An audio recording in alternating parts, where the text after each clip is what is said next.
welcome to Creative Block. We're your hosts, V. And Sean. We interview people in the creative industries about their life, work, and hobbies while we doodle jam. We asked people on our social medias if they had specific topics they wanted us to discuss, as well as some drawing prompts. Today, I am super stoked to announce that we have with us JJ VILLARD. Also Hello. known as Jean-Jacques Villard, apparently. Oui, bonjour.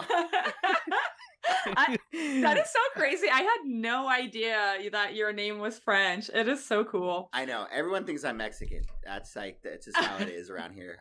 Yeah, I've ate so much Taco Bell in my life that it's fucked up my anatomy and made me look Mexican. That is too funny. I feel like, okay, I don't know. I was gonna say something about like, I wonder if like French people look more, I don't know, whatever. Are you steering the conversation away what am I doing? from treacherous waters? I'm gonna say something. I'm gonna get canceled. That's how I start the pod. This is like the very first thing. The very first thing is like, do French people look like Mexican people? I know. And how much Mexican food do you have to eat? No. It's a ton. I knew this was going to happen. I knew this was going to happen as soon as JJ was coming on. This is going to be like a PR obstacle course for us to jump through. That is too funny. And I wouldn't have it any other way. We're going to try to steer the ship through. Let's... How JJ, how did you... Oh, let's start it off soft. What are you going to say? Yeah. No. How did you start off art industry? Kind of like what did you always want to go into animation or like what was your entry point sort of into the animation kind of sphere? Okay, so I mean, I guess in high school around junior or sophomore year, I was on a bus to a fucking museum with my school, and there was a teacher there that I hadn't ever spoke to, and we got talking. His name was John Teton, and John Teton taught classes in Florida State or something like that with animation. So I was like, wow, animation, I love animation. He goes, well, would you like to take classes? And I thought about it, and he gave me private courses, which were really awesome. We did some stop motion with a lunchbox. And then, cool. Yeah, from there, I just started, we did a very short, like 22-second hand-drawn animation piece of a donut guy flying in this sky full of donuts. I kind of remember it, but there's no sound because it was a lunchbox. And then from there, I went to Otis College of Art and Design. Yeah, and I took the foundation year, which it truly is that. When you're 18 years old and don't really want to know like which area to go to in the arts, foundation year at Otis really helps you. So you high schoolers out there, remember that. Yeah. Yeah, Otis College of Art is like a little easier to get into than CalArts. I didn't even try. I only applied to one college, and that was Otis, and I got in. I was really lucky. But then while I was there, I was like, fuck, they separate the freshman year into like 20 different groups or gangs. Yeah, gang. I was the head of my class, and I knew that was a problem. I was like, if I'm the fucking head of my class, I'm the leader of the gang. Yeah, I'm the leader of the gang. That is not a good thing. So then I was like, okay, I got to apply to CalArts, and I got into CalArts, which was really wow. Yeah, very cool. Hell yeah. Mm-hmm. That's very cool. Did you go to character animation or? Yeah, I was experimental. I was in character animation, and I just thrived there. I loved it. It's very trite to say college was the best years of my life. But at CalArts, it truly was. It was really a fun, exciting, thrilling time. And you just learn off your friends. You're competitive, but it's a good competitiveness. Life drawing was one of the main courses with Corny Cole and Mike Mitchell. That was Thursdays and Fridays from 9 a.m. to 4 p.m. It was first time where like, discipline of going to that class and you learn so much. It wasn't just like draw the nude model. It was create an environment around them so your imagination is like flourishing and you're not just drawing anatomy. It's just your whole mind is moving at such a fast pace. And yeah, that was a huge learning experience. And most importantly at CalArts, you had to make a film every year. So I'm sure you guys so hard, yeah, dude. with how many episodes again was it, Sean, that you've had of this podcast? 170 something. Yeah, Yeah, 175. we're past the 150 mark. We just released Ami Guillen's episode, which was 175. 175 episodes. I'm sure you've heard about the filmmaking at Cal Arts and how important it is to being a student there. So it teaches you everything: how to produce, how to character design, how to voice act, how to animate, just the whole plethora of cartoon making. Mm. Yeah, I feel like when you make a film, even though it can feel like you're trying to do a billion things at once, and like how can you even do any of those successfully, it's basically the start of like, you know, you're shitty at a bunch of stuff, all at like a million things, and then like over the course of many years you're slowly building up like, okay, I'm like kind of shitty at like 20 things, and now I'm kind of good at 20 things, and that, like, because that's what making a cartoon is, right? It's like a whole bunch of different jobs that you're working on all at the same time. Yes. And you're not going to be good at any of them at first, right? No, absolutely not. And you're going to find out real quick what you're good at. I didn't know that I'm fucking good at organizing. I am such a good producer of how to get things done, and evaluating the time, what it's going to take, and having the discipline of getting that shit done. It's just a gift I didn't know I had. And for all you people that are organized and can get things done on time, it's very important in the industry later on to understand what you can push with your art, with your writing, with your animation, with your CG model building, whatever it is that you have to do. It's a good thing to understand what your output is and how fast you can do it. You talk about organizing. How do you feel like how did you first of all figure out it was your superpower, and how did that come in handy in your career? So for instance, like I'll say third year, I found a Charles Bukowski short story called Son of Satan, right? It was 12 pages long. So what I did was I evaluated, okay, if I can get about a paragraph of this thing done every 2 or 3 days, I can get this whole animation done in about 4 to 3.5 months, whatever it was. And then so it was just taking a script, breaking it down, giving yourself a really healthy schedule, and committing to it, and without any distractions. And the discipline is number one. It's what will kill in all aspects of working in this industry, and with whatever area you want to get into. So that was it. And then the first thing I did was broke it down into 3 sentences, paragraphs, and then first thing I did, character designed it. Then after character designing, I storyboarded it. After storyboard, animate. During this whole time, I kind of had an idea what I wanted the music to be, and then there's nothing better than actually jumping in and putting all bullshit aside, because there's so many distractions in college. I don't care what college you go to. Yeah, it's just distraction after distraction, and you can fall for that, or you can try to go the right route, and thankfully I did. The one thing that I separate myself when I made my film to everyone else was when I was finished, you're done. It's on a shelf. Like V, what we're talking about with the Cartoons program that we're both involved in. And it drives me crazy to think we have all invested so much time into this project, and now it's just sitting on my shelf. I showed it to my mom and dad. Now what? Like, what am I going to do with this? So I had the itching thing. I said, I'm going to just send it to every film festival I can possibly think of. And I'm talking about as like shitty as the Victorville, Bakersfield, Oxnard Film Festival. Those are small towns in California. And just send it out as many places. And then you will be so surprised how many people will see that. So kids out there, this is for you newbies. Get it out there. I know YouTube and the internet is great, but the film festivals is a good thing too. Luckily, I got into the Cannes Film Festival. That's where, yeah, it was really cool. And that is so crazy. That's awesome. It's really Cannes Film Festival. I'm sure you've been to. Have you been to Cannes? It's amazing. I actually have never been to Cannes because I've always been to Annecy. Cannes is specifically, it was movies for the longest time, and they just very recently opened it up to animation. I think it was just like a couple years ago. Wait, my film got in for animation. It was in 2004. 2004. Yeah, Huh. I went there for animation, and I was like with a bunch of animators. Oh, that's so interesting. I thought it was like, well, V's exposed. Yeah, not I'm very exposed. French. Fake news, everybody. I'm fake news.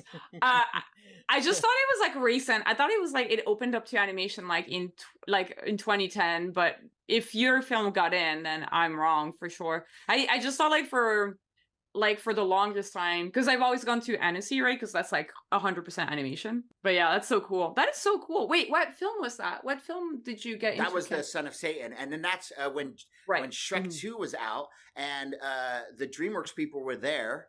And guess what? They saw my fucking film, and they were really into it, and they contacted me. And that's so funny that you did a Bukowski adaptation, and that like people really were into it. Because every time I bring up that I like Bukowski, people are like, "You're so edgy."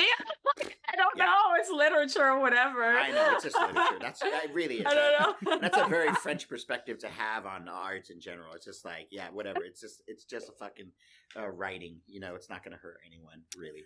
But I'm pretty sure that that my teacher showed us Son of Satan in my senior thesis class at UArts. Oh, cool. He used to show a lot of like indie stuff, and I think specifically he was trying to show something to me that he thought that I would like. But I think that I had seen your work when I was really like young. Yeah, I bet. It did go around a lot.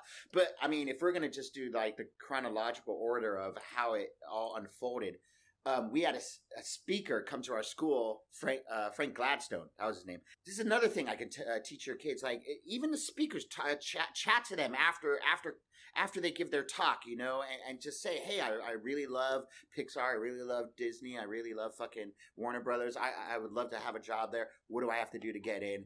And you know, I'd have to, like 90% of them will be like, oh, good luck, kid. I don't want to fucking help you. But, you know, you might get that one. And that's what happened. Frank Gladstone gave me a shot. He said, give me your email. No, that's sick. And I gave him my email. And he was just a talker. Like, we've had 100 other talkers at school. And a lot of kids out there are going to have, you know, the opportunity to see speakers. And I gave him my email. We started a fucking communication. And, you know, I said, what kind of film do I have to do to get in? He said, well, I showed a lot of Dreamworks people your Son of Satan. It's way too gnarly for them. Why they were like concerned about you. Then we were like, you know, they said, why would he pick to do this out of all the films in the world? And I'm like, okay. And then I said, all right. So I toned it down for my senior film. Boom, they saw it and they're like, all right, we're going to give you an opportunity. I was in a 6-month boot camp at Dreamworks animation with a film that had been shelved. V, once again, life is full of these shelved films. And just like our film right now is being shelved at Cartoon Network Warner Brothers. And during that period, it was called Tusker. It was an elephant movie, you know, and Jeffrey Katzenberg, if you really want to go deep into this, Jeffrey Katzenberg at the time owned Dreamworks, was obsessed with Walt Disney to the point where he even went to auctions and bought little notepads or little Post-its that Walt Disney wrote on and collected them for himself just in case there'd be a bit of knowledge in there. Found out that Walt Disney was obsessed with elephants, aka Dumbo. And he's like, Jeffrey's like, we got to do an elephant movie. Entered Tusker, and that was the one I was shelved. So I went on Tusker with a bunch of other newbies, and we fucking worked on that for 6 months. Shrek saw my work on Tusker and said, all right, let's bring JJ on to Shrek. So it was really interesting. I went from a $50 student film where I just bought paper and pencils to a $150 million movie called Shrek 3, which is a piece of shit. Oh my god! Wait, which one? What? That's a big jump, was that the one with what's this, like the little Justin guy? Timberlake. No, that's Shrek 4. That's the best one. I worked on that. I actually really like that one. Shrek 4 is amazing. Yeah. I always forget. I don't know if I've seen Shrek 3. What's the plot Shrek real 3 fast? is King Arthur, played by Justin Timberlake, who has much charisma as that fucking wood on the floor that you had. The wood on your floor can do a better job voicing a character than Justin Timberlake's boring ass. It's the whole point of Justin Timberlake is we're supposed to like watch him. I feel like he's like a handsome guy that can like dance. And I mean, and get DUIs unless he's singing the whole time. Right. I know. Hey guys, this is just like a tangent, but have you seen this TikTok where like it's a recent one where Justin Timberlake was dancing and like one of the girls was just like he's still got it, he's still doing okay, kind of like they're kind of like it's like it's like Wait, a lot of wasn't everyone clowning on him because like the dance is weird? Yeah, it's like a kind of a weird dance. It is a weird dance, and they're saying that's what he did when he got out of the car, when he got his DUI and had to do the field sobriety test. And they're like, my that's what his God. dance looks like, and he's like, yeah. Oh my God, that is too crazy. Wow, that is so crazy. Wait, So you went on to Shrek, which is a huge jump. And dude, any of you newbie, like all you college kids, or if you skip college and just jumping right or trying to get into the industry, just understand it is overwhelming. It is. I wasn't like, oh my God, I'm the fucking man. I wasn't exactly confident. I was fucking scared. You know, and it's this major project, and you got all, and so the very first assignment, I came close to being reported to HR because I didn't know any other way. The first assignment was, let's put all the fairy tale creatures in vulnerable situations because we need to show a montage. Yeah, and so I went ahead and did a bunch of sketches. It was rated R, and I just thought this would be a good laugh. And again, the concern button came up. And like, if you've never watched a movie from from our studio, have you ever seen anything like this in a single movie? I don't know what it is that makes me do that. It's not mature. Push the envelope. It's not mature. It's silly. It's you're not working with the team. It's taken a lot for me to actually to calm down and not do that. There's a deep psychological reason for these things, and I can pretty much say it's for attention. Oh yeah, I mean, like I feel like that. Well, it's like you let the intrusive thoughts win. Is your thing, right? Right. And I didn't understand the value of money and how important it is to your life because I was just being risky a lot of the time. I'm not regretting it. It's just. But so it's interesting because you're like, okay, I want to work in these big studios, so I'm gonna make a film more tame, and then you get in the studio and you do some like wild shit. So, and you say you didn't really like care about money. So what was it? What was the thought behind like I really want to get in one of those big studios? Like, yeah, well, my business knowledge wasn't going as far as like I just thought of it as.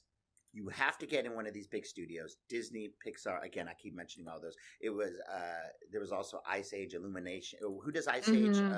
Is that Illumination? No, that wasn't. No, it's the one that Blue Skies. Yeah, the one that went down. Yeah, Blue Skies. So my thought was, okay, you got to get on one of these feature films, and that's where your path has to be. And so when I got to DreamWorks, it was culture shock. It was people in suits. And then after the first 3 years I was there, I realized, oh my God, all these people care about is money, and it's a hard pill to swallow, but you as an artist should care about money. It is an important thing. It's how you're going to survive, right? And if you can work within the means of one of these companies, and push it, but don't push it too hard. It can really work to your favor a lot. So yeah. So anyway, what would you attribute to like? Because I feel like for a lot of people, they would like kind of take a look at the kind of art that they make. And then they would look for a studio that matches their art or a project that matches their art or whatever. Yeah. What do you think was the leading cause of you going to get work at studios that were so different from the kind of stuff that you drew the most naturally? There's an honest blank white box of that exact question. I don't know why. I just thought that's how it had to be. Like you have to get into one of these places. I wasn't thinking about my happiness and again, I'm saying me, but all you listeners out there, consider for yourself your own happiness. My happiness, when I look back, when I realized when I was at my deepest of sadness at DreamWorks, I said, "What the fuck do I really want?" Fortunately, this pilot came out called Korgoth, made by Aaron Springer. Oh, that's my favorite. That's my favorite pilot. And that was crazy because that one should have gotten so much more. Of course, and it came out, and I'm like, oh, that's what I want to fucking make. Shit like, dude, that's the film that inspired me to make the style of cartoons I make. It's brilliant. It is the unsung hero of pilots. From what I hear, I've heard all kind of rumors on why it wasn't made, and I don't know what's true, what's not. But the fucking fact is, it never got made, and it's a damn shame. It is a shame. Yeah. Can you say some other rumors or no? I just want to know if like people are talking like, oh, it was too expensive, or like it was too like raunchy, or this or that. I don't know. I mean, from what I heard, it's a number of things. Like there were creative differences. Yes, it was too expensive. It's a 22-minute pilot. A lot of Adult Swim stuff at the time was not 22 minutes. It was 11 minutes. But it was. I have a hard time fathoming why it wasn't made, and it just was never made, and it sucks. A lot of things, just a lot of cool shit. A lot of cool shit does not get made, and it's timing, it's luck, it's just all these things. If you get a TV show or a movie made, if I hate you, I'm still happy for you because you've done something so difficult, and it's a really a Mount Everest to climb. And you've gotten some stuff made. Like, of course, you've gotten some stuff like kind of locked away in vaults, but you've gotten some stuff made. I've had 2 TV shows made and 2 pilots and a whole bunch of development deals. It's just like that never went anywhere. And but going back into chronological order, so it was DreamWorks, and then Korgoth came out. I was like, fuck me, this is insane. That's what I need to do. I need to get into TV. And then as I started poking around in TV, I realized how many people I knew in television. Where did all my classmates go? I have been locked in my DreamWorks office. I haven't kept in touch with any of these people. And that's another thing you got to do is socialize. Yeah, you got to speak to people. As hard as it is, as introvert as we all are, it's hard to get up and go to that party. It's hard to make that phone call to connect and have a lunch or a dinner. It's show business, people. It's show business. It really, that is so true. I think about this a lot. Sometimes I'm like, I don't want to go. I don't want to talk to all these people I don't know. And it's hard because sometimes, you're, I don't know. I don't know. I mean, you're going to get insulted. At a party, there's going to be someone saying something mean. I mean, the funniest thing that that people come up to me and say, which is like really insulting, and I've had this happen several times, is, "Are you in animation anymore?" And it's just like, whoa, what? It just happened. It's just like, wait, motherfucker, like. I haven't seen you in 5 years either. Are you in animation anymore? Like, we have to keep tabs on everyone. It's just a battle of who asks it first. Yeah, it's just like, is your conversation skill so shitty that the first thing you say to me is, am I in animation? You don't say it like that. And again, as an educational piece, you say, hey, JJ, or hey, Sean, hey, V, what have you been working on lately? Haven't seen you in 5 years. I was just wondering if you're washed up. I think that's so JJ, crazy that, I was just wondering if you're washed up. Yeah, that's pretty much what you're saying. Hey, JJ, hey, V, hey, Sean, are you washed up? Are you working as an Uber driver or a fucking DoorDash delivery man? What are you doing? No, you just say the best way to say it. What are you working on? Of course, you don't know what's going on in my world. I don't know what's going on in your world. And so, so that's the pleasant thing to say. When Sean saw me at this July 4th party, first thing he said, hey, JJ, how's it going? What you been up to? And I said, there it is. A perfect, smooth. I bet it's not animation. I bet it's something shitty. Something shitty. I bet you're not doing it anymore. I bet you're not animating anything cool. Do you? Dream didn't come true, huh? I wonder, okay, and this is just a random question, but do you think people are like jealous, or do you think they're just really terrible with like conversational skills? It's all of those things. It's jealousy, it's conversational skills, it's all these things, and you can't blame them. You can't take any of it personally. It's just it's taken a long time to understand that, but it's all those things in one. And yeah, some people are just, they want to make you miserable. I don't know why. Some people are happy to see you, and they're gonna ask a nice question. But yeah, and then you drive away from a social gathering, a lunch, and it's, why did they say that? What's wrong with them? But you just gotta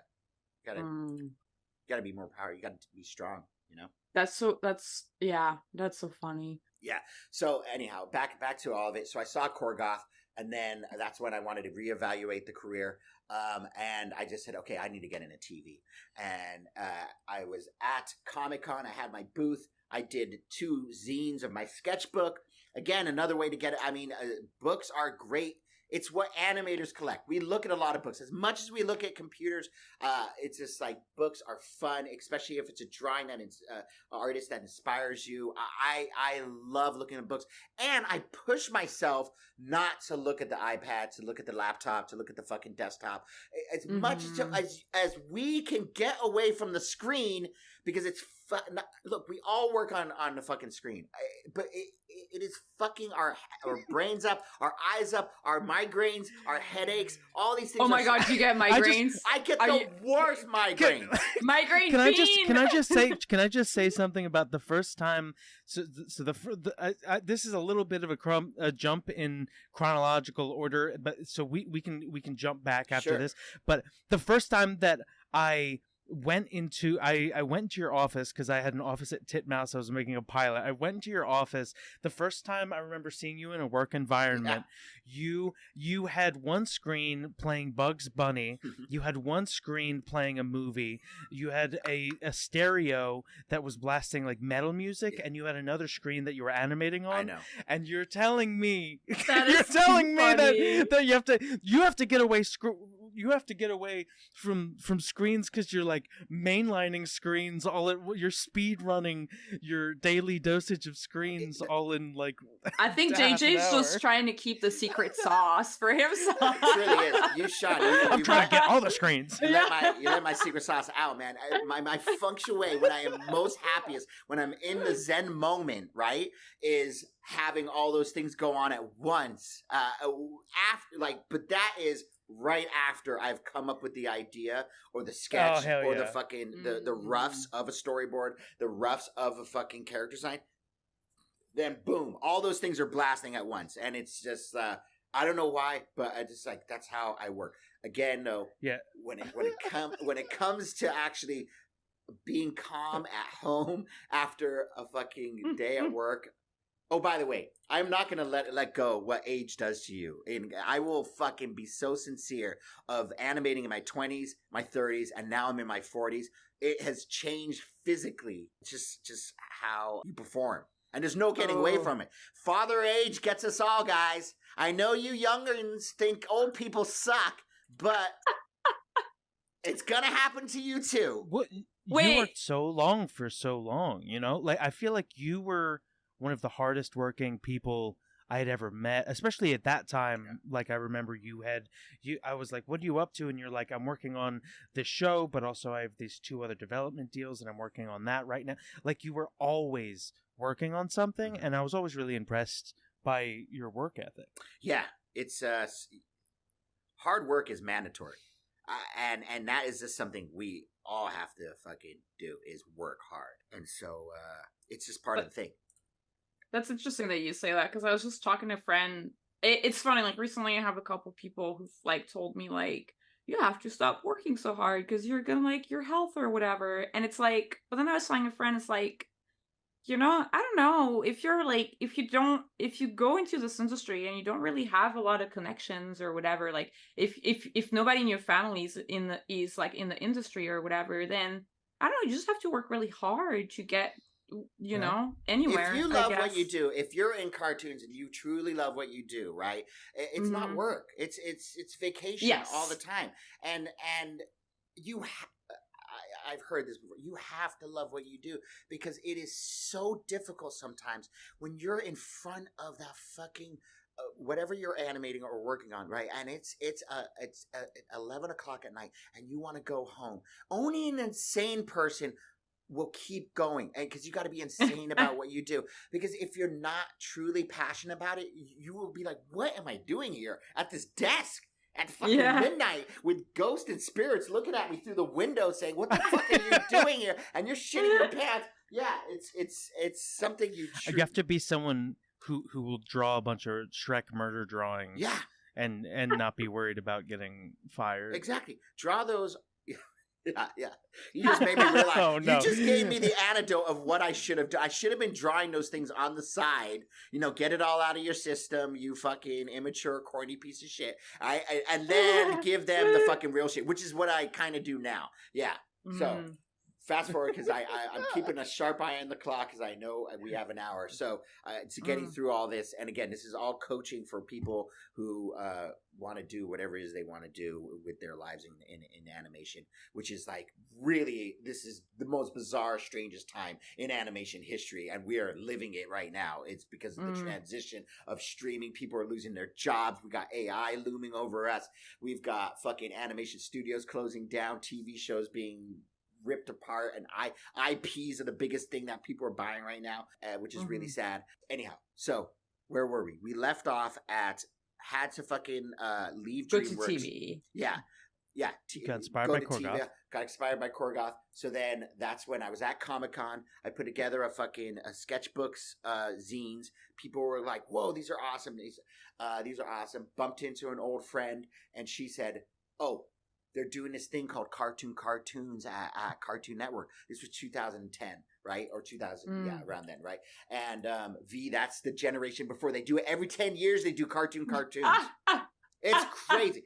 And what they get out of it is major hit shows. So the first cartoons, they got, Dexter's Laboratory, Powerpuff Girls, right? The next generation was the generation that was 2010, 2011. I pitched a cartoon to Craig McCracken and Rob, I forgot his last name. And I pitched Sorcher? I think that's it. No, not Sorcher. No. It was Craig McCracken's art director. He always works. Oh, I see. Yeah, with all his projects. They liked this one cartoon idea. It was called Sticks and Bones. And I was like, yes. They gave me a development deal. I was 27 years old. I was so excited. Fucking drew the shit out of that, right? Finished the Bible. Had a writer named Chris Brown attached, not the guy that slapped Rihanna, another Chris Brown, and he wrote the Bible from my leading character's perspective, so it was almost like a diary, which was really creative, right? And we showed it to Rob Sorcher. He's like, "Okay, I've never done this before, but this Bible's so good. If you do a good storyboard, we'll skip the pilot and go right to series." So I'm like, Wow. Whoa. I worked the shit out of this fucking storyboard. Did so many panels. Loved every moment of it. My life was so exciting. Finished it. Handed it in. They're like, "This is fantastic, but we've got a show that's too much like it." I was like, "What?" It's called Adventure Time. I was like, "What the fuck is Adventure Time?" And it was, you know what? I after watching Adventure Time and seeing Sticks and Bones, it paralleled. And this stuff happens all the time. And all these people out there, you will see the universe star hits a fucking, becomes snow, hits a flake that goes down into a pond, becomes water. You will align with other fucking show ideas and movie ideas, and it'll be very similar. And yeah, it was a cartoon that was. Can you draw one of the characters from that? It was really fun. I love that character. There was a character. He had a cobra. I'm sorry, I'm drawing this with my one finger. He had a cobra. Real quick. Oh, I love that you're drawing with your finger. Yeah. We're finger painting here, right? Yeah, we're finger painting. And then he had a cobra as a mask. He killed a cobra, right? And used it as a mask. And then he was inside with this mask. That is Whoa, that's cool. actually Wow. weirdly similar. Yeah, to, that like, is the, so. Yeah, how That crazy is is the that? And mess. then he had a smile. He was like, yeah. And he had a little, like, there we go. Little body. But it was so, I mean, again, I'm trying my finger. And then, the girl, there was 3 characters, main characters. There was that character, right? And then there was, this was a cool kid. He was a spider. And he was the goofy character. And he had a sword. Oh my God, I'm drawing tiny. And this is so funny. I'm not going to give up. I'm not going to give up on this drawing. And then, yeah, he had an upside down spider as a fucking costume. And these were all, oh my God, there's a Spider-Man. That is a nice Spider-Man, whoever drew that. Oh, and there's a Shrek. Look at you guys. These are good drawings. And then there was a Batgirl. She was awesome too. She had a bat. They all killed these animals and made them as their outfits or costumes to live in this wild jungle, which again was kind of like Spider-Man, which is really funny. I mean, not Spider-Man, Adventure Time. So whatever, you got to regroup. These things happen, and it was because of Sticks and Bones I met Mike Lazo, who created Adult Swim. Yeah, and he saw the Bible. He said, "I love it, but I'm not going to make a show about kids because South Park has that monopoly of adult animated kids show." And I was like, oh, okay, that makes sense. He said, but can you do a sister show to Super Jow? I said, absolutely. So I came up with this show where I had a theme park, and each different theme in the park had a gang. And there was like, it was like so it was separated into 5 gangs, and they're all trying to take control of this theme park. And it was called Happy Land. Oh, that's cool. Mm-hmm. It's really fun. So Mike Lazo flew down from Atlanta to Cartoon Network to meet me. And what did I do? As I always do, I gave my sketchbook to him. That was a zine, right? And this is where it gets really funny. On the plane ride back to Atlanta, he looks through my sketchbook. He calls the head of development at Adult Swim and says, cancel Happy Land. I want JJ Villard to make a TV show from this sketchbook page in his that he gave me. And that was it. Wow. Well, what does that feel like, though? Because you just worked hard on a different The head thing. of development calls me up and he goes, come to my office. I go to his office. He goes, look, I've never... The funny thing was when I gave Mike Lazo my fucking sketchbook, right? The exec was like, yeah, JJ, okay, get the fuck out of my office. It was like, what are you wasting the paper on giving that to Mike? Mike is Mike Lazo. He's a demigod here on Earth. What are you wasting? He doesn't look at paper. He doesn't look at paper. And then, so the first thing the guy said is, look, I can't believe this happened. He looked through your book. Those were his exact words. He saw a page and he wants to make a show off that page. I said, what's the page? And he showed it to me. And it was a Voltron being ridden, does that even work? By a bunny rabbit with a guy wearing a crown who had blonde hair on the top left corner and a fucking scary guy on the top left corner. And he says, this is what I want him to make a show on. And I was like, what the fuck? Was that King Star King? It was King Star King. Yeah. Man. So I said, let's do it. So again, fast forward button. The only way you're going to make this show, JJ, is if you have this writer attached. His name's Eric Kaplan. Who the fuck is Eric Kaplan? He's the head writer of Big Bang Theory. What the fuck is Big Bang Theory? The #1 show on network TV right now. Oh shit. Okay, I guess I gotta use him. Enter Eric Kaplan. JJ, the only way you're gonna use me as a writer is if you use my animation studio. What's your animation studio? It's called Epoch or something like that. I don't know what the fuck it was called. I was like, okay, I guess I gotta use your animation studio. More or less, I'm a whore, right? I'm just a whore spreading my ass. I gotta get the TV show made at all costs. Whatever it takes, as the great Macho Man Randy Savage would say. Whatever it takes! Oh my God. That is so interesting. That is such a wild story, first of all, but it's so cool that you, I don't know, I just admire that you had the idea to bring your zines. First of all, you made the zines, you printed them, and then you brought them. I feel like that's something that I never think about doing for some reason. You know what? It's just like, we all have to brand ourselves. We have to sell ourselves all the time. And again, like, I'm just trying to talk to you guys how I would talk to anyone at a bar Sure. who we met for the first time, and just have these conversations, because that's how it should be. So, and so the development of King Star King happened. I realized I've got to quit. I cannot take any freelance jobs. I can't take any full-time jobs. It's got to be all the way full development mode. Focus. Eye of the tiger. Going into that tunnel and seeing that light at the end of the tunnel. Whatever it takes. Living off of Taco Bell is what I was doing. It was fucking disgusting. I don't know what happened to my body during that time. That's how I became a Mexican-looking French man. Oh my god! And so no. Clem, if you're listening, it's our editor. Bleep everything in this episode.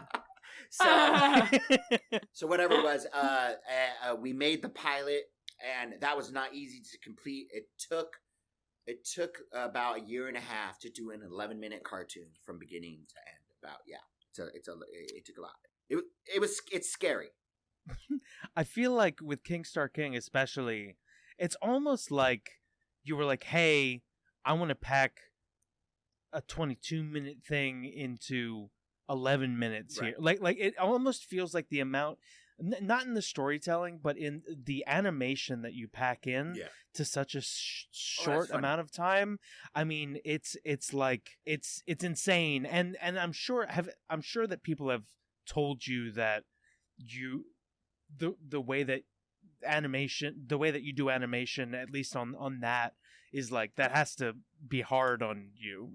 Like that has to be hard on a production. But I mean, it looked amazing. Thanks. You know, it's something else. I mean, you know, we just living in LA, we're constantly being fed with billboards, bus stops, phone, TikTok, IG, all the time. And it was just like, I don't know, you just kind of got to put that into you got to put yourself into these cartoons as much as possible.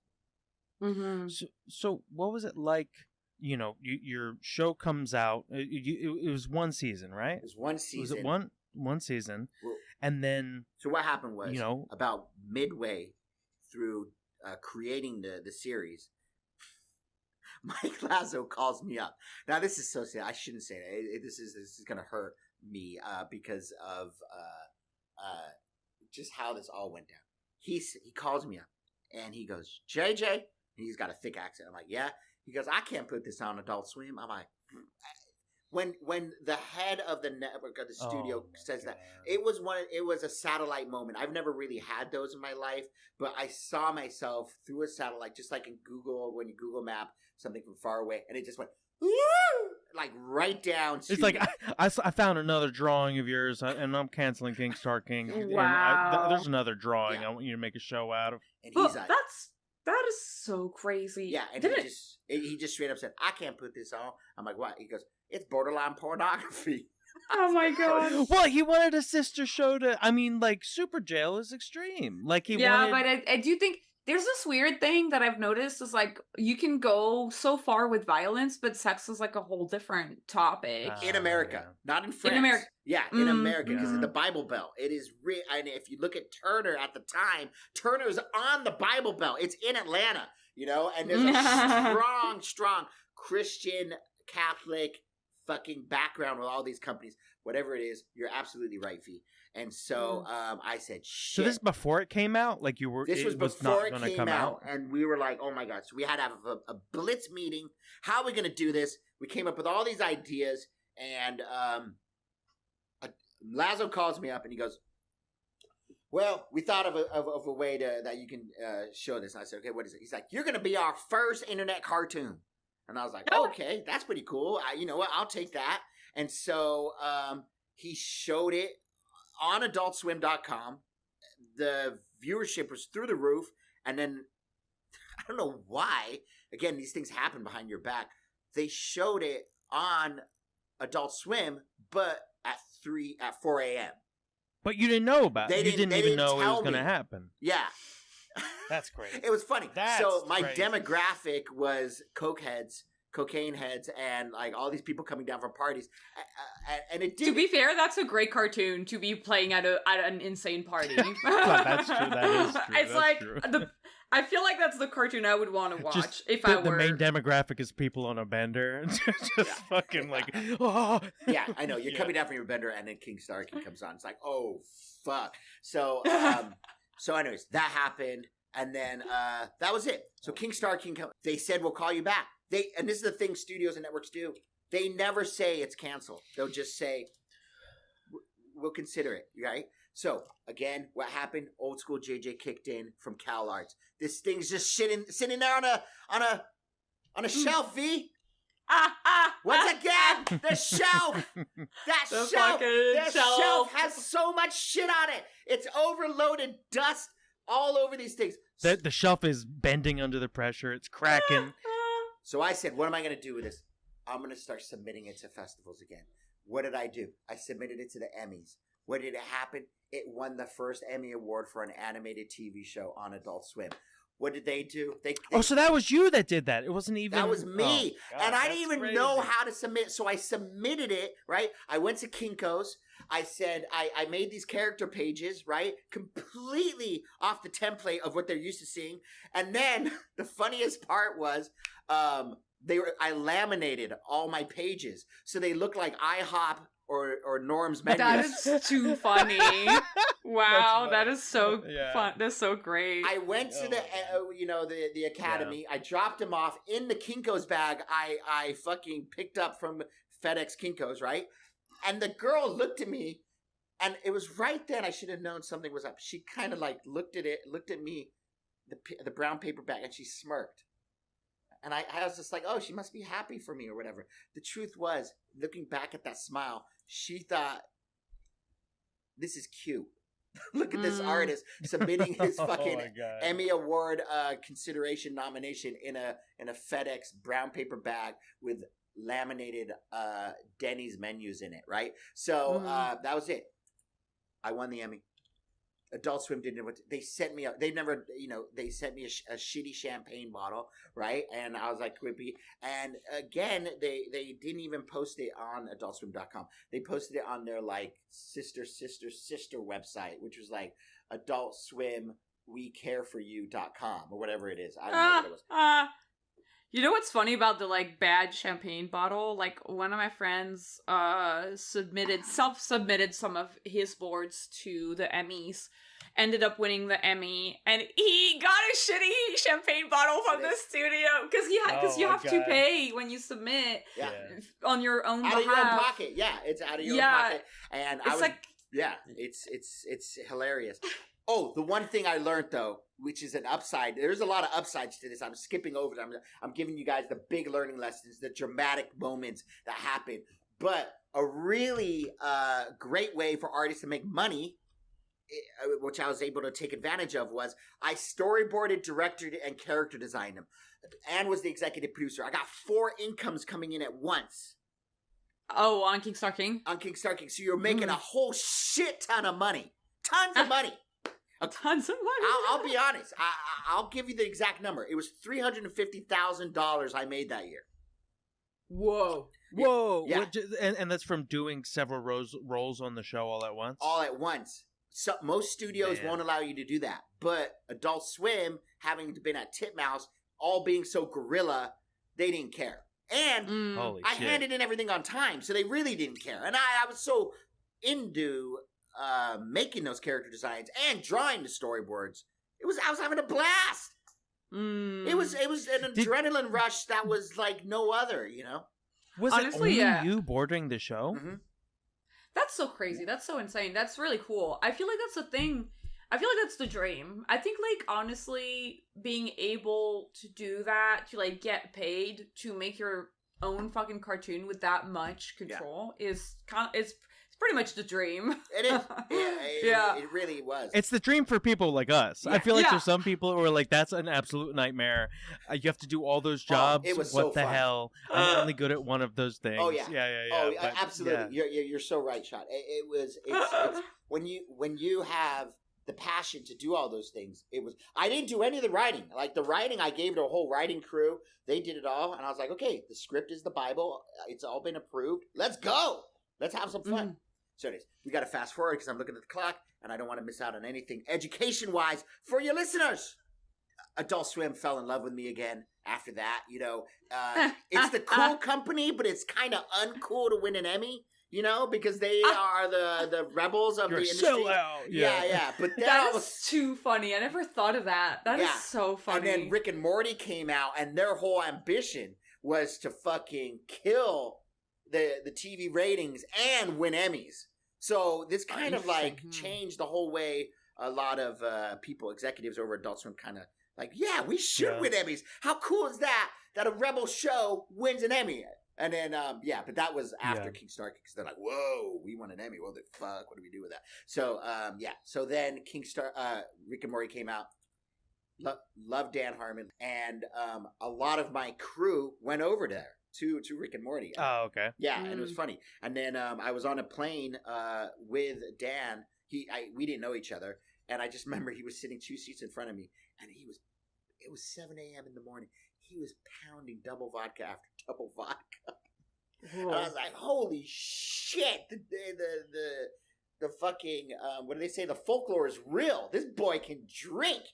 My God. And we got off the plane and I was like, hey, Dan. No, it was funny. Actually, the stewardess asked him to be quiet because he was being too loud. And then I walked up to him. I was like, hey, man, when we got off the plane, I was like, the stewardess asked you to be quiet. He's like, I know, someone complained about me.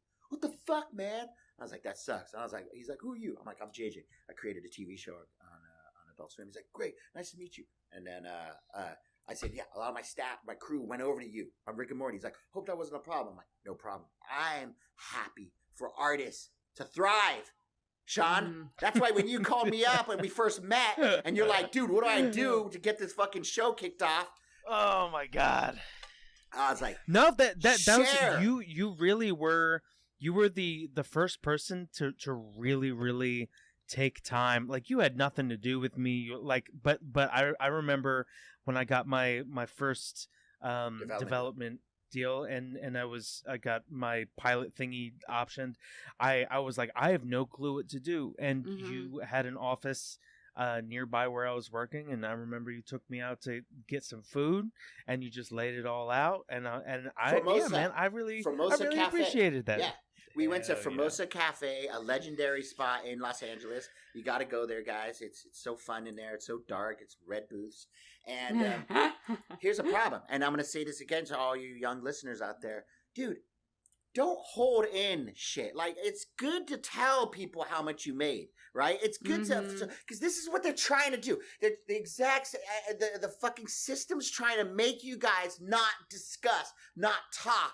It's top secret. No, share what you make as a storyboard artist. Share what you make as a show creator. Share what you make as a fucking CG modeler or fucking texture maker. I don't know, whatever the fuck it is. It's good to talk about this to your friends, you know? Going back to CalArts, my animation teacher said, 90% of you are going to be bad at business. 10% of you are going to be good. And that number is really true. And I knew when he said that exactly what category I was going to fall in. The 90%. I am the shittiest businessman, but I see some of the people that go to CalArts and they're very good business people, and they all have big homes. Oh my God. It's so true though. Man, yeah, it's so tricky. Yeah, it is very tricky. There's a lot to this. I'm still trying to figure it out myself. It's so difficult. But you got to have some business sense on your career. Your career is a very important thing. You know, I mean, I know family is most important. Your loved ones, your partner, whatever it is. But right behind that, if you can get that money can help you move along. It could help you create your personal stuff while you're working on at a fucking studio where it's very corporate, you know? And So, do you have any quick lessons or like how you learned those lessons? You got to shut your mouth. These are not your friends. You don't go to work if your fucking pastime is you love going to the park and playing Nerf guns in Speedos and you have a crew of fucking dudes that you all do that with, whatever the fuck that is, however homoerotic that sounds, do it. Have fun, but don't share that with people at your work. They don't need to know that you're the Speedo Nerf dude down at the East Beach in Santa Barbara, California. You know? Keep it to yourself. I do remember JJ at a Christmas party taking off his pants and running around. I did that. That's not how you should. I was out of my You shouldn't mind. do that. These people are not your I friends. remember that Christmas party. Most of these people that you meet are not.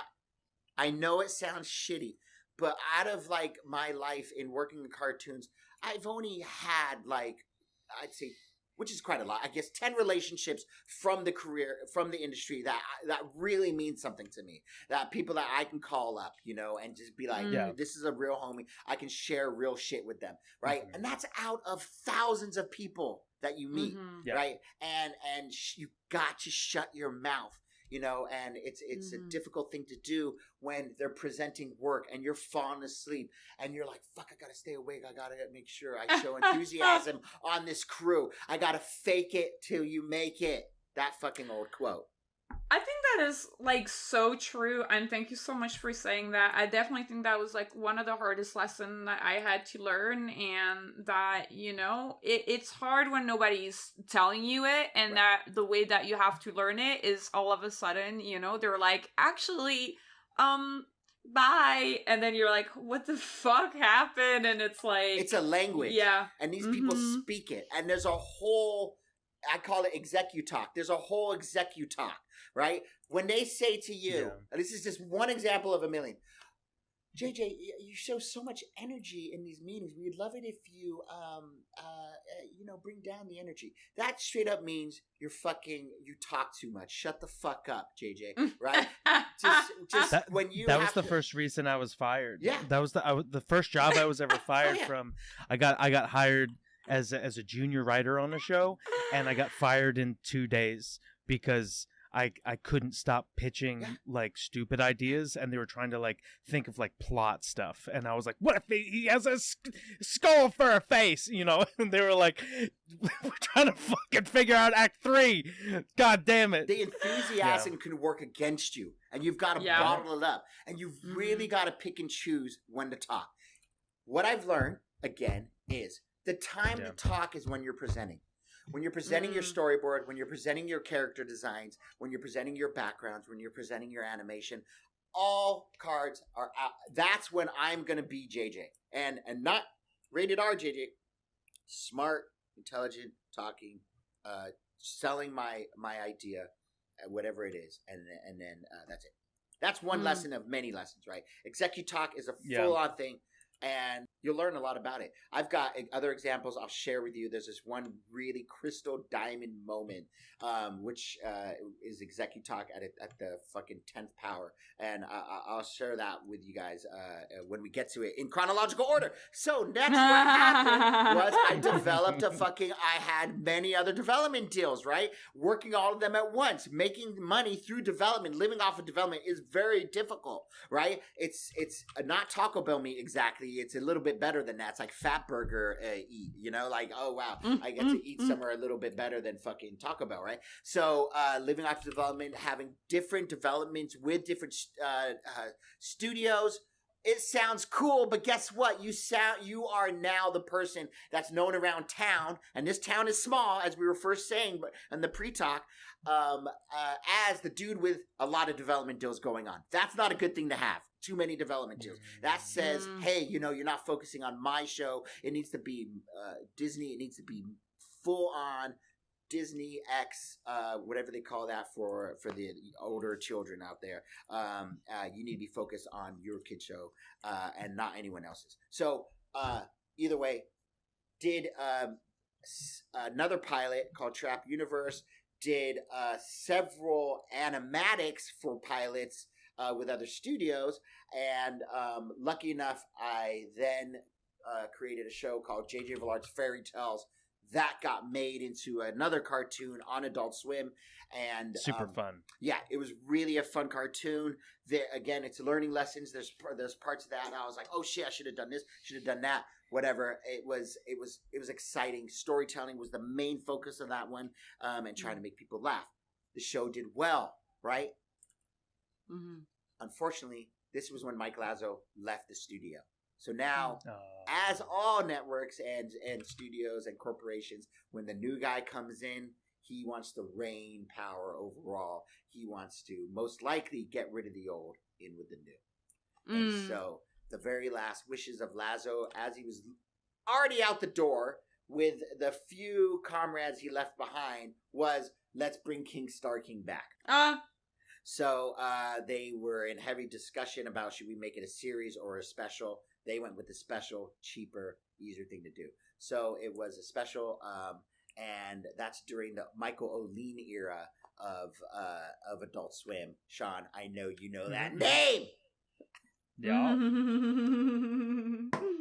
know, and he screamed that name because the evil powers that are behind it, which we won't get into. I'm not going to get you fired, Sean. Fuck no. Thank you. Yeah. Thanks, dude. That's nice of you. Oh my god, that's so. Anyhow, so Fairy Tales did okay. It was really fun. Made the King Star King special. That was really fun, and it was at that time that people were poking around. Again, throughout all of this, I'm taking on freelance, which is a whole nother discussion. Don't have to get into that. But, other TV shows want to hit you up. They want you to work for them. You just got to be picky on what you want to work on. And Teenage Mutant Ninja Turtles Mutant Mayhem contacted me, and they said, can you work for us? I was like, this is an opportunity I can't pass up. I have to work on Mutant Mayhem. Love Turtles. And dude, hell yeah. Yeah, Seth Rogen was in charge of it. He and Jeff Rowe said, let's have this guy design the logo for the cartoon. Now, V, you say, very subtly, right? But that logo, you did it again, was not just anything that was like, I only took it on and it was I thought it was a small thing. They use that logo on everything. I'm talking cereal boxes, posters, fucking toy packages. They used it on so much shit. Are you getting any, like, royalties on it? Exactly. Because that's what I was wondering. I to. was like, that is, like, pretty fucking awesome. Well, no, I got zero royalties. I really got... I'll just use straight up English. I got fucked.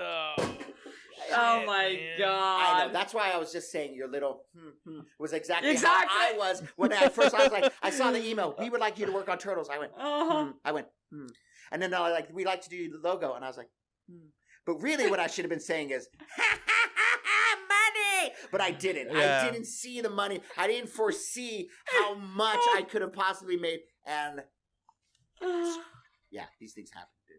And, oh my god! Yeah. That's the business. The business. That's the business, man. Yeah, exactly. So when you hear the rumors, like rumors are real, guys, and you know, all of them. Not all of them, but some of them are. They're no. Yeah, like another project, freelance job on the side, working with Kanye West. Right, he wanted to do a collab with me. Right, and I said, okay. I've heard the rumors. Kanye West rips people off. I ain't gonna let that happen to me. I'm JJ fucking Villard. I'm gonna have a team of lawyers with me the whole time. He fucked me in the end. He got away with not paying me. Oh, no. $82,000 he got away for not paying me. And it was a terrible situation. I tried suing him, which I hate that word. I hate the word suing people. Tried it. Didn't work. You get these people. He's a corporation. He's a brand. They're all looking to pay you the least they can.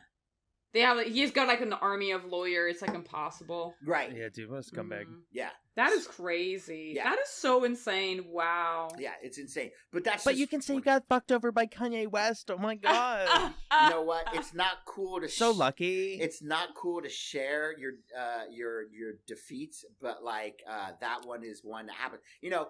Yeah. No, we celebrate defeats here. I think it humanizes our guests. I think it's relatable, man. And we all fuck up, and we all have fucked up stuff happen to us. No one's ever gonna have. Thank you for sharing. Yeah, the platinum a career. No one's ever gonna not get fucked. A lot of these executives, they go to sleep pondering, how am I gonna pay this person less money? How am I going to have to get rid of this person so he is no longer on the staff, and that'll save money for this movie? How am I going to be able to do these things that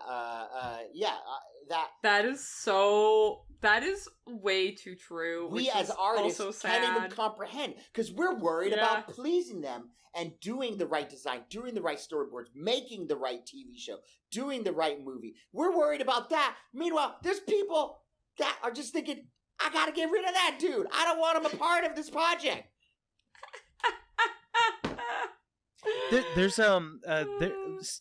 In a similar vein, I was having a conversation recently. I won't say the studio's name, but there is a person who was known, basically created the whole style that most of the things that come out of a certain studio makes, right. And nobody knows his name, and they fired him, right. And they just most of their cartoons still look like that person's drawings, and it's so weird. You gotta be careful. It's crazy on so many levels. Disney, I'm just dropping the fucking names. I'm not even like censoring myself. Will say, hey, can you do a storyboard test? Hey, will you do an animation test? Hey, will you do a character design test? They'll take that test and go, this is pretty good, but we don't want to pay him. Fuck you, guy. Get rid of them. Use those designs in the show, in the movie, anything. Look, I'm making this all out to be bad, but it's why, again, it goes back to the very beginning. It's the Wild West. It's the Wild West. Yeah. We're passionate about this. We want this all to happen. God bless all you people who are going through it and staying strong with it and fighting that fight, because it's very difficult. And again, like I said, there are artists that I can't stand. There are artists, animators, creators, people that I'm around them, and they're just bad vibes, whatever it is. If that person is successful and gets a TV show deal, gets big money, I'm happy for them. Mm-hmm. Because there's so many people working against us as artists for any person. I'm thinking in my mind people that I really hate in this industry that I never want to be around, and I'm thinking of their exact names. I've seen their faces, and if they make money, I am like, yes, you did it. Way to go, dude. High five. That's such a funny way to put it. But yeah. I totally understand like the sentiment. It's just so hard. It's really hard, and it's good to hear you say it in these words, not to get people discouraged, but just to be like real, because it is so hard, and it's gonna be a long road, and and it's good to, I don't know, I'm the kind of person I would rather know what I'm getting into, kind of thing. So like hearing that is, I think, is great. Yeah, it's one of the reasons why, like, when you're young, you like look up pictures of people's heads getting blown off so that you can be like, I'm not scared of stuff anymore. I've seen the worst stuff ever. Yeah. Oh my god. Yeah. No. I mean, that's mostly a joke, but also I'm serious. No, a little bit. That's like. It's true. And look, like listening to a podcast or something like that where we're telling you about it is it helps, right? And it makes you a tiny bit aware. But when you actually go through it is the biggest learning lessons, and you're gonna be like, you're gonna take that drive home. You're not gonna be able to blink. You're gonna be like, what the fuck just happened? And it's just know you'll grow from it.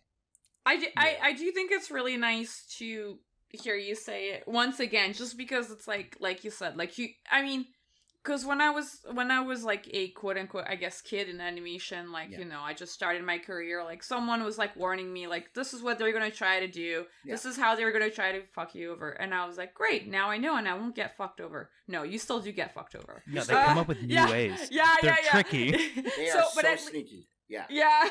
So it's nice to be like, all right, well, it sucks. It sucks that it's going to happen, but at least, You can use your youth as an advantage, by the way. So, again, all your young listeners out there that are young, just know, dude, you're going to have all these experience. No one has the perfect career. I damn well know some people whose career are pretty amazing, but they have their miserable moments. We all do. Mm-hmm. It's you're going to meet a producer that doesn't want it that way, and you're going to be forced to do it that way, and you're going to wish holy hell on that producer. You're going to wish the worst thoughts. You're going to wish death. You're gonna draw awful Shrek murdering them and submit it to. You are gonna draw think of the meanest things, and I know the kindest, sweetest Mother Teresa angels of people who just go, "What the fuck just happened?" Yeah. Yeah. No, for sure. We have a ton of questions from listeners, but if you still have like things, I'll just wrap it up with this. So Turtles was amazing. It was great. It was a learning lesson. I had a good time. Me and the staff are still friends. Jeff Rowe is a brilliant guy. Again, we skipped the whole cartoons. Cartoon thing was amazing, right? And then I made this cartoon. V made a cartoon as well. They're sitting on shelves. That old fucking quote. And what do? Yeah, so I can get myself in a lot of trouble with what I'm going to say now here with it. But, let's take the chance. I'm just going to say it, right? I took Scaredy Cat. It was sitting on a shelf. As you can see with my whole career, I can't just let that happen. So I went out and started pitching it on my own, right? Oh, interesting. As interesting as that sounds, and as simple and easy as that sounds, I got in a whole lot of trouble for that. That makes, So what happened? What was the drama? What happened? The drama was they let me go, and it ruined relationships with executives. And I'm talking about the head all the way down to development people. Man. It destroyed it. Going against them, as cool and as exciting as it sounds, and rebellious, and all the movies that you see where I went against them and I won. No, this was not that story. This was I went against them and they were fucking pissed, and it got me in a What was that conversation like? How'd they figure it out? It was dark. The way they figured it out was I went ahead and set up a pitch at Nickelodeon on my own, and then they went to go set up a pitch for me at Nickelodeon, and they said, "Wait, JJ's already pitching here." That was the first phone call, right? And it was just like, "Hi, JJ, we found out that you're already pitching at Nickelodeon without our consent. What the fuck you doing?" I thought, hey, I'm just gonna pitch there, sell the show, and you guys are gonna be happy, and we're all happy. Does that make sense? Like, I sold the show for you on my own, but that's not the case. They want to be involved through their reasons, right? And they didn't explain those reasons to me. It is an organized template that they're working with on pitching all these cartoon things. And they have an idea of what every studio wants. And I was being a little Hell's Angel and fucking saying, like, okay, I'm just going to go ahead and do it on my own, and it backfired. And it's whatever. A learning experience. When it's not doing anything. You have this pitch packet. You have this TV show. I go crazy. That is my kryptonite. That is my fucking Superman kryptonite. I think it's interesting to hear like that version of things. I just showed. So obviously, I'm very careful with my short because it's the closest in my career I've ever been of having anything of mine. It's your baby. Made. It is my baby, and I want to, even if it and so I only show it like on my TV to somebody who's in my living room, like that's just the only way that somebody can see it. Right. Or if they work at WB, maybe they get a chance at in some screening or whatever. Sometimes they show it there. And so I showed it to one of my friends, and he was telling me exactly the same thing you're saying. He was like, I love that thing that you made. It would drive me the fuck insane that I could not be putting this on YouTube. And I was like, I know what you mean. When I kind of learned there is a very high chance this is gonna just be on a shelf forever, I was really bummed out. It's strange. How can you conceptualize that as something that you thought of this thing? It took you how many months? At least 6 months to think about it. At least, right?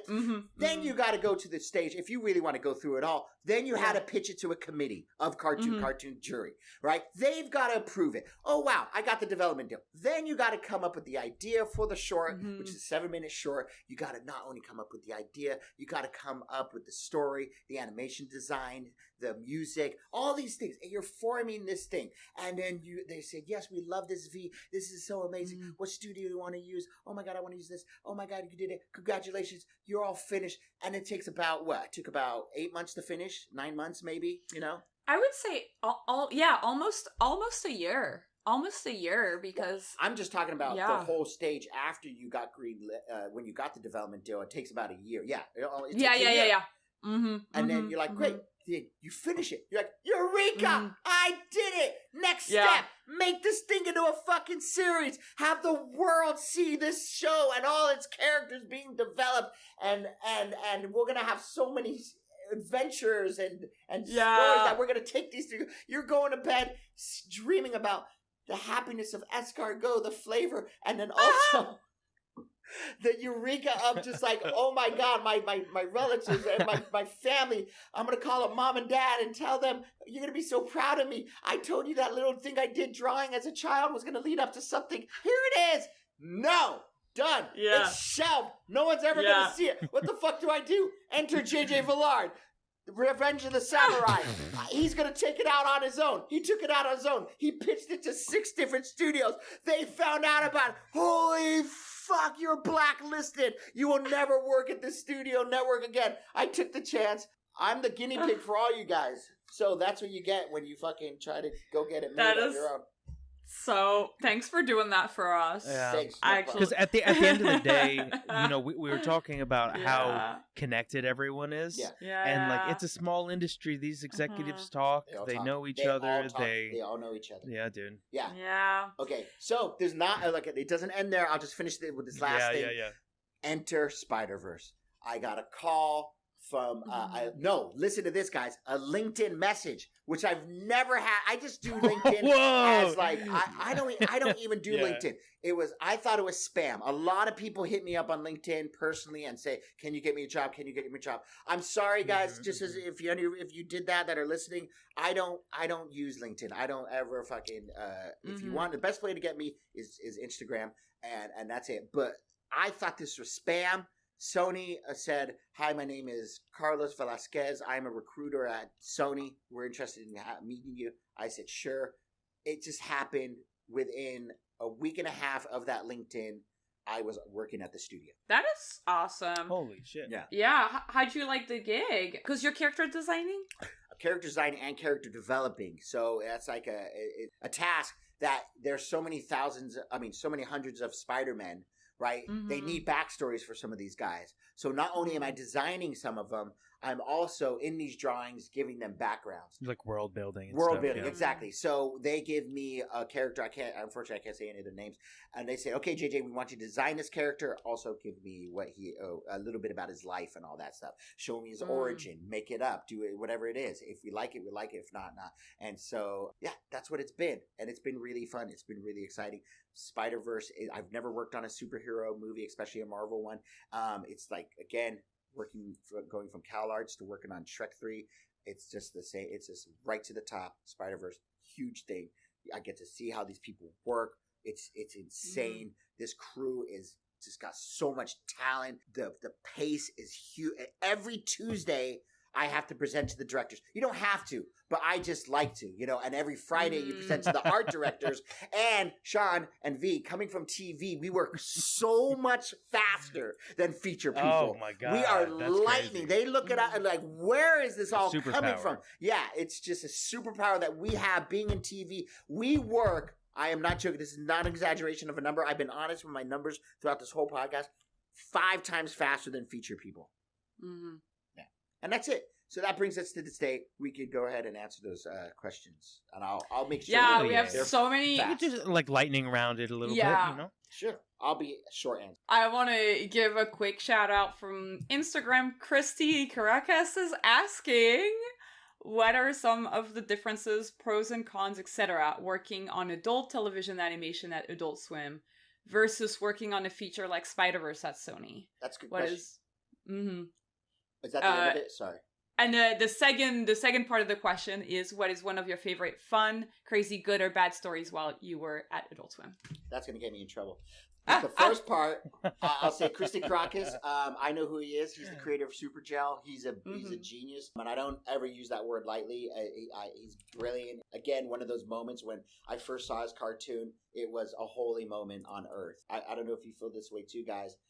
I love Super Gel. Yeah, it's such a specific show, and it's, I don't know, I know exactly what you mean. When the first time I saw this, I was like, what the fuck, that was on TV? That was fucking crazy. It's awesome. Yeah, I know. And I've been trying to get Christy on an interview. If you're listening, Christy, if you're listening, let's talk. I talked to him like 3 years ago. I was trying to interview. He's a friend of mine. I like a really. I'd love to talk to him. Yeah, we speak all the time. I'll tell him you got to do this podcast, and I'm sure he'll love to. But the first part of it, just how is it working at Adult Swim and fucking Spider-Verse? Okay, well, here's the thing. When I was at Adult Swim, it was all my own shit. So when you're drawing your own stuff, it's coming from your toenails. It's coming from this part of you that you don't even understand exists until you make your own thing and you have a belief that it's going to be seen in public. That could also work against you as well, because you don't want to be too precious with your project. You want to still be you while making this thing, and it's all these fucking battles you're fighting in your mind. Most important thing is relate it to yourself in whatever way you can, and that'll get you through a lot of it, and you got to be honest with yourself. So that's working at Adult Swim. Working at Spider-Verse, this is another person's project. This is Ditko and Stanley that created this in 1963. You know, you've got to work with these Marvel people in a way that's going to help the movie. You are here to help the movie getting made, and you want to give them your best, no regrets. So that's what working on the Spider-Verse 2 is like. Okay, we're at Adult Swim, what are some funny stories? It was debauchery at Adult Swim. I'll say this. I was out of my fucking mind when I created King Star King. I was a halftime hardcore partier, but at the same time, very disciplined working the show. Well, you worked so hard all through college. You didn't let all those distractions get you. You had to get your partying out sometime. How did you feel about work hard, play hard? Is that... Sean said it best. And you're saying it too, V. You work so much, you don't realize how much you are not living life that an average person lives. Because, yeah. So what happens when you have your own TV show or your own movie? I don't know. This happened to me. There's not enough booze to get you drunk because you're on such a high, right? From the natural stimulation of doing your dream project. There's no drugs or fucking alcohol that can peak that. So I know, Sean, you're sober, right? Which is really good for you. I know you drink That's wine. very sweet of you to remember. Yes, of course. So again, it was debaucherous. Fucking Caligula, fucking Roman Empire, Napoleon when he was down in the dungeon doing God knows what. It's as bad as you can imagine. Yeah, we all had a whole bunch of fun. And a lot of that money went back to the crew because I was happy to buy them dinners and drinks and party nights out that you spend money like crazy. Just out of the window. Foolish move. You got to save that shit. Yeah, I was gonna say 90%, right? They're like the non-business people. That was me. Yeah, terrible. Save your money. We have a lot of questions from Newgrounds, which is really cool because we don't always get questions from Newgrounds, and they're really good. We have from Alastair, what habits and skills are necessary to successfully run a show and complete its production? What mentality is required to build an optimal structure and pipeline for the process? Holy shit. Well, if you're young, right, and you're developing a show, and, okay, so if we're talking about before the development deal, right, create the show on your spare time. You know, I came up with characters doing caricatures of my friends in restaurants, you know, and just like, so you're fully developing shows in your mind all the time without even being conscious of it. Right? If you're having a good time drawing, if you're inspired by SpongeBob, what are you stealing from SpongeBob in your conscience that you're not even aware of? So you put those things down, you create a show. The best place to start when you create a show is from yourself. What is it about my life that I want to put into a cartoon? Then you pitch it. If you get the development deal, congratulations. Then you got to be a good listener. You can't just think this is a holy moment and they're going to go for everything that I'm pitching, right? They're not. They're going to give you notes. So you got to listen to notes. The percentage of notes you should take is 70% of the notes you should take. 30%, throw it out the window. As long as you make executives realize, I am listening to you. I'm wanting to be a team player with you. I am going to take 70% of your notes, apply them to my show or my movie. 30%, sorry guys, fuck you. You've gone too far. And that is a good ratio. I forgot the other part of the question. It was, the first part was, what does it take to get the development deal? What do you do before that?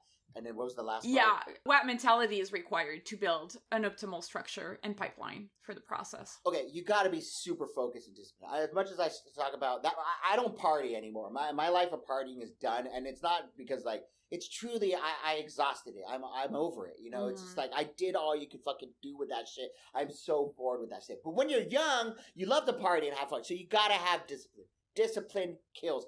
Discipline is doing something you hate doing and doing it like you love it. And that's what discipline is. And if you apply that to the whole creating of a TV or a movie, it's great. Yeah. Dude, that's awesome. Yeah, I feel like you sitting down and working all the time when you know that you could be out doing crazy shit is even more powerful. Yeah. The fact that right now you're even talking to us and you're not out doing crazy shit, it's a testament to you. Yeah, some people really need to be out and they need that drink, and kudos to them if that's the way you roll. I don't put down anything as long as the final result is amazing and it's brilliant. Way to go, whatever your lifestyle is. I mean, I remember, I think one time you gave me a ride home and you were just telling me stories about each strip club that we passed by, like which ones were your favorites. That's what I'm talking about. yeah. And we can cut that out if you want me to. But I just wanted to. That was the thing. I was just like, oh my god, the Rolodex of strip. I mean, oh my god, that is thousands and thousands of dollars gone at strip clubs, and it was. I don't regret any of it. It was so fun. It was so much fun. And you know how involved I was? I would give these girls my sketchbook and just be like, draw in my sketchbook. It was fucking crazy. Oh my God. And they would draw shit. That was it meant so much to me, like what they drew.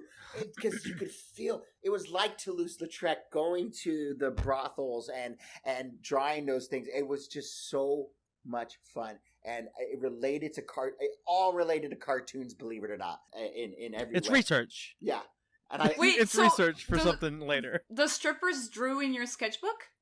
Oh, yeah. Yeah. They drew. What's your favorite drawing that they did? The one that was most powerful for me was this. I so vividly remember it because of the etching. And this girl does not draw, but she just picked up my pen and she drew a needle with liquid in it being lit by a lighter, right? Whoa! So, yeah, and it was so real. There was no bullshit in it, and you could tell by the way she shaded the spoon and the lighting. That one is seared in my brain, and I was like, okay, this girl is gnarly, dude. Yeah, and you're so shit faced and just like. How I remember that, I don't even know. But yeah, that was the one drawing I really remember. I remember the other drawing, a lot of demons.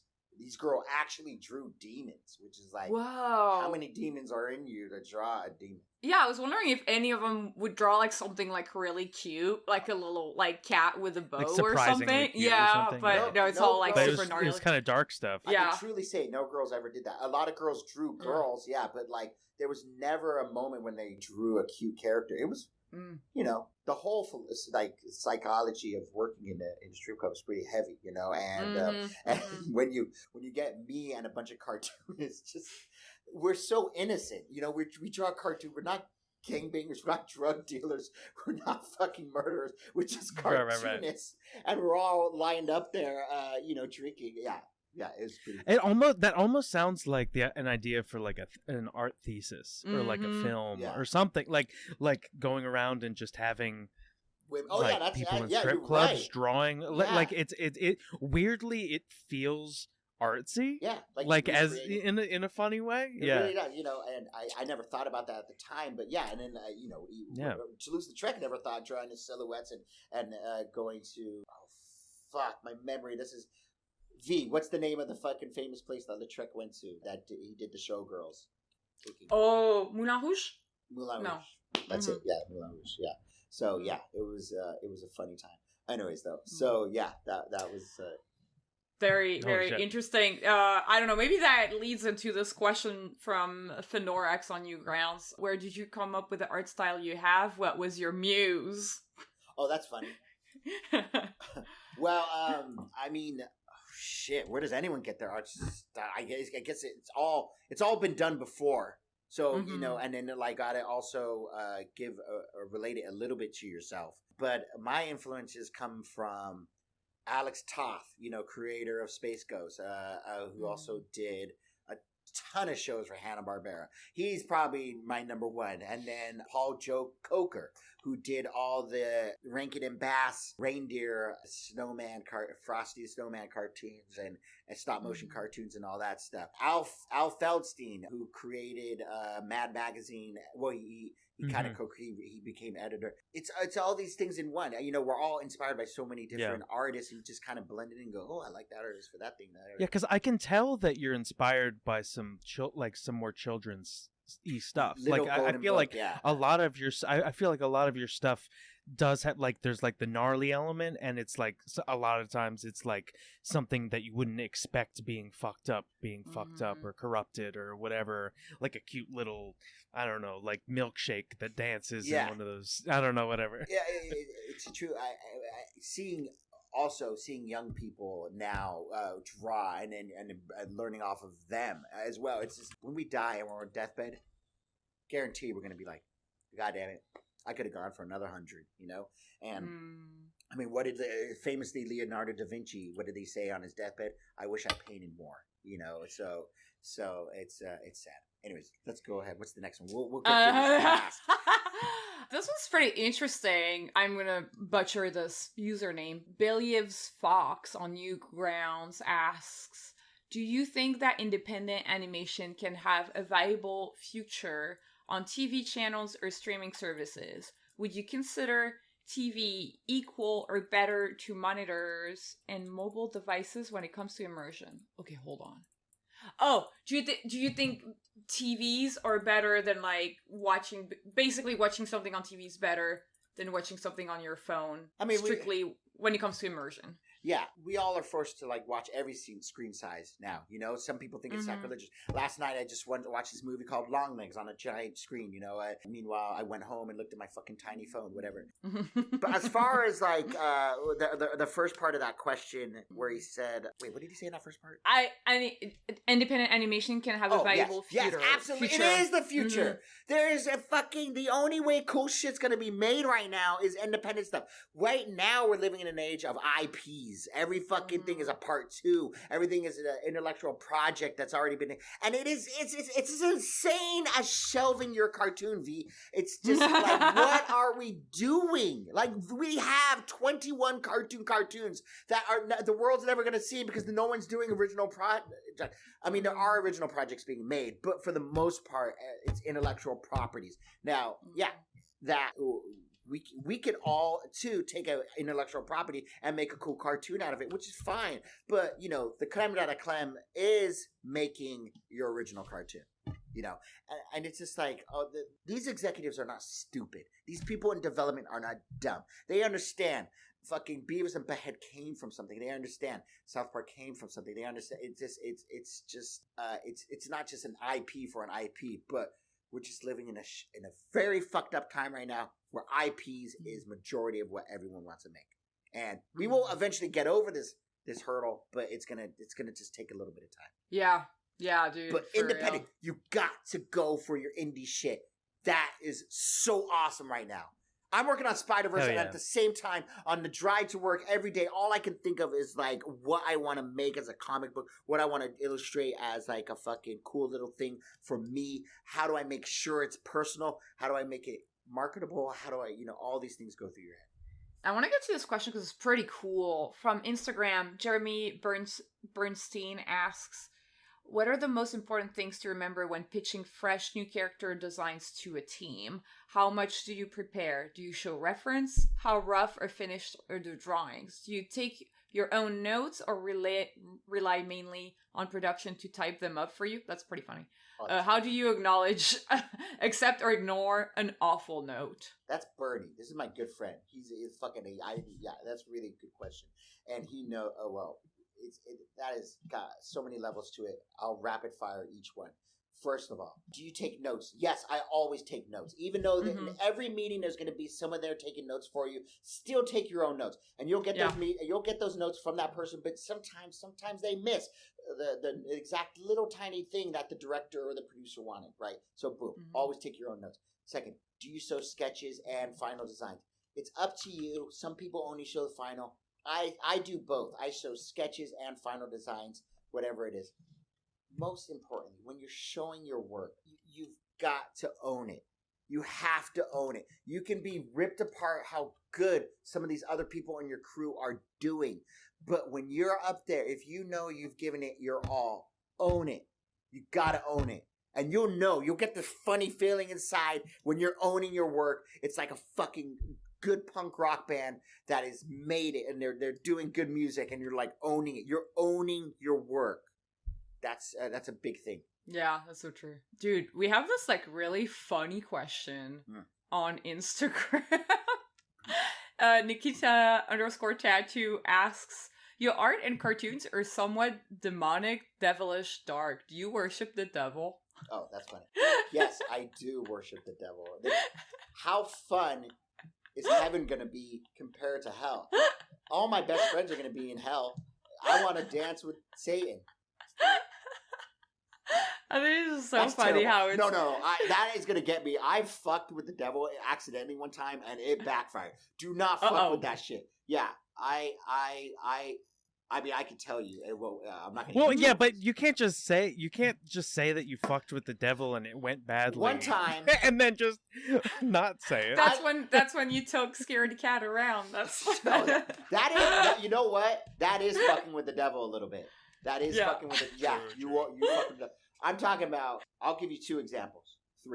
Two examples. All right. You fucked around with the devil a couple times. I fucked around the devil many times, but these are two times I definitely saw after effects.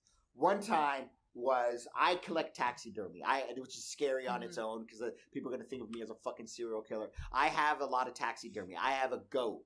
I have a full-size goat. I have different goat heads, right? As a joke to my friend, oh God, I was fucking partying hard.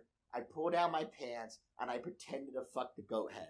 Right? This is just dirty. It's disgusting. Sean, it doesn't even, you didn't even blink because who knows what shenanigans you're up to at night. I just did that on my own at home.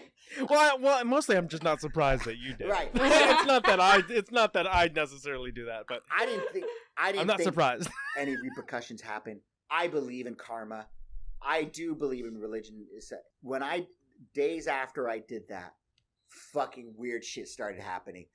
All of a sudden, my apartment, I got a call from the landlord, and he said, dude, there's pests in your apartment. And I said, what do you mean there's pests in my apartment? I have a maid that comes like once a month who cleans my place inside out, back to front. You know, that's when you're in your 20s. You know, that's a lot. That's having a person to come and clean your apartment once a month. That's like, oh, I'm responsible. I have a person. And I said, how do you know my place has pests? I haven't seen any pests. He goes, there's a dog next door to your place who's barking, and he barks at pests. That didn't even make sense to me. I'm like, what is he talking about?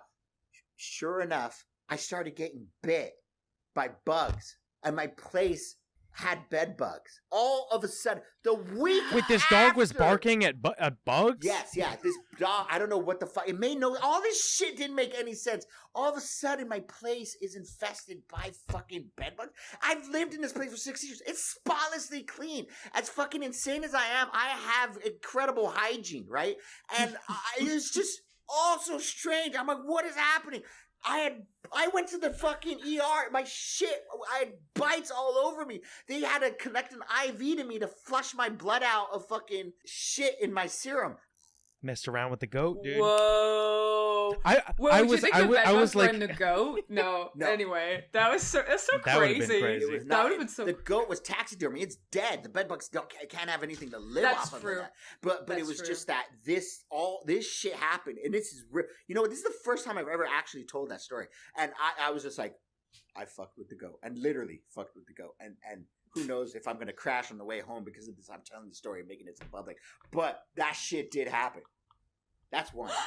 The other time was an executive came to my office who I never usually see, a part of a project I won't even ever mention, right? This person never smiles at me, and this person said, "Hey, JJ, can I come and talk to you?" and gave me a big smile. Right then and there, I knew I was fucked, right? This person's like, "How have things been?" And I said, "Pretty good." And then I'm bullshitting. I don't really know what I'm saying because I know what the person about to say is going to be bad news. He goes, "Oh, okay." This person puts their finger in their ear, looks at what's on their index finger, rolls it up and flicks it, right?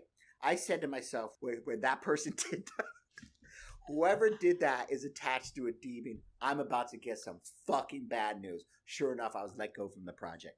And it was just, you adequate these signs and symbols. Who the hell does something that gross right before signs and symbols? Signs and symbols. Signs and symbols. You gotta notice these things. Symbols. You don't. Yeah, it's crazy. I said to myself, whoever does that is a spawn of a demon. That's what I thought to myself. I know it sounds insane. I know it sounds crazy, but I do live life like this. I do believe in signs. I do believe in symbols. There are also good signs and symbols. There's also bad signs and symbols. It's weird. Things like this happen. They happen all the time. I do like how you're in an office with somebody and them taking some earwax, balling it up and flicking it is a sign of a demon, but not necessarily the things that you put in cartoons, which are just like people getting their whole skin ripped off and lit on fire and thrown into a big pair of boobs and then the boobs exploding and then like I like how when you see someone do that you're like, that's evil. That's the evil. It's the mundane evil. Mm-hmm. It is. It's the mundane. Yeah. Little things, man. Little things.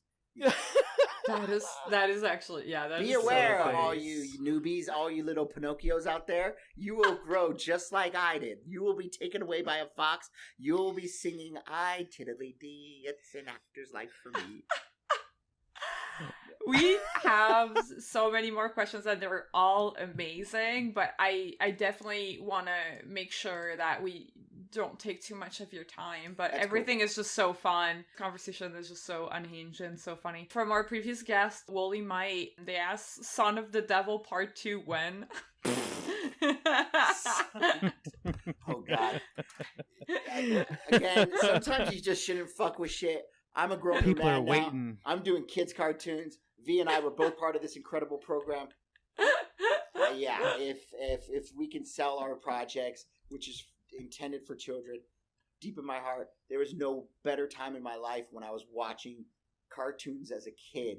So and being inspired by those cartoons, and that's what I want to do for this next generation. I really want to make some kids cartoons that's going to inspire kids to want to grow up and make Son of the Devil 2, or make whatever it is that they want to fucking do. But as far as me, I ain't doing no more Son of the Devil shit. Yeah, you have to have your fucked up sketchbook and your work sketchbook, right. And you have to make sure you don't mix those up on pitch day. It's really true. And Sean, I really do have that, and I'm sure you do too. We got to separate that shit.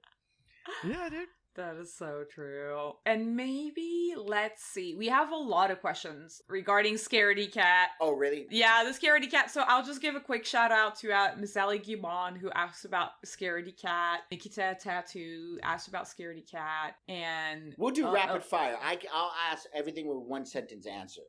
Okay. Oh, perfect. Let's do that, because that's going to be fun. All right, let's go through all of that.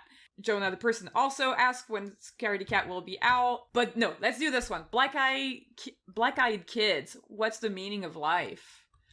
I mean, it's obviously, love your family. That comes first. Procreate if you can. And if you want to, that's fine too. But the meaning of life is, just really, truly enjoy, have the passion for things that you love to do. And Answer's too long. Next. Yeah, no. I'm joking. I'm joking. It really is. That's it. Love family True. and be passionate about what you do. Be healthy. Amazing. Noah 2 asks, is there any future for Trap Universe? That was by far the best pilot I've seen. Amazing you saw that, Noah. Thank you so much. I think there's very slim chances of that, unfortunately, getting made. Morgan Ryan Kelly asks, when a close family friend says that they have a great idea for an animated show and want you to help with it, how do you respond? Oh, God, don't do it. I'm sorry. I'm going to be really honest. Morgan, just save the time. We've all been there. Save your headache. And that goes to, I'm so sorry, guys, to hear. I'm going past one sentence for this one. If you have a fucking partner that wants to do a show, don't do it. It's going to end your relationship. None of your families have a good idea. Yeah. Well, they might have a good idea, but the best thing to do is probably pass. Just say, I'm sorry, find an artist on Instagram, try to help them launch the project or whatever it is, but do not include, because it's going to end in fights and arguments and you're going to hate each other. Most relationships in this fucking business, when they do a partnership, ends bad. Most of them. Some do end up okay, but most are bad. Tikish asks, how's it going? How is it like working with Death Wish skateboards? And what is your favorite skateboard graphic you made? It's the cherry on top at the end of the day. It is something that just it's so fun to go home and have a freelance job that you love to do and really doesn't hold a bearing of what you have to draw for that, except you just got to get it approved, the initial sketch or whatever it is, and after you do that, make it a skateboard or any freelance can be so much fun. Darren Webb asks, what's the major difference challenge of designing for your own project versus working for something for hire, and how do you find the balance to keep your own sensibilities present in work for hire assignments? Holy One shit. Sentence. Wow. Okay. Oh my God. Okay. I already forgot the first part because I was thinking of the third part. That's a 3-part question. Okay. I know. Major difference between a feature and working on your own is exactly that. It's your own project. It's your dream project. You can have fun making your own project. Doing someone else's, you got to benefit the movie or the TV show that is. So that's the difference. What was the last part? How do you find the balance to keep your own sensibilities in the hire assignment? Oh, okay, that's really good. You have to find a way to give a voice to the fucking project as much as you want to benefit the project. And a lot of people do not do that. They just are robotically inclined to make the project the way the studio wants to make it, which is fine. You can do that too. Keep your job, guys. Make money. Will Carsola asked 3 questions, but I'm only gonna ask the third one, which is, how hungover were you after that one night we drank green chartreuse at Tanks? Oh, fuck. Shh. V, have you ever had chartreuse? I don't know if I did. It's very herbal, right? It's fucking green. And it's 86 proof. That shit, you're sucking on the taint of the devil with that. Turn it into Shrek. Yeah, why is Satan fucking... Yeah, or Shrek. Why is Satan keep coming back up? I'm so sick of that subject. But it is strong. So you asked me, Will, how did I don't even know how I ended up at home last night. I don't ever call for someone to pick me up. That night I had to call for someone to pick me up. I was that fucked up. That is so funny. Jeb_Bert asked, which old cartoon comics creators do you go back to for inspiration for character design? Oh my God. So many. Old ones. Okay. I mean, Jesus Christ. Pinocchio's number 1. It's covered in great character designs. A lot of the fucking Warner Brothers shit is covered in character design. Alex Toth is number 1. No. Done. Alex Toth, Paul Coker. Those 2 of my favorite. Al Feldstein, Jack Davis, all of them. We have so many more, so I don't know if we're gonna get through all of them. That's fine. But a bizarre system on Instagram asks, your cartoons have a lot of subliminal messages. Blink and you miss it. Blink and you miss its ramblings and secrets. Right. When did that start? living life. It's just what I said. You see signs and symbols and everything. Why not throw them in your cartoon?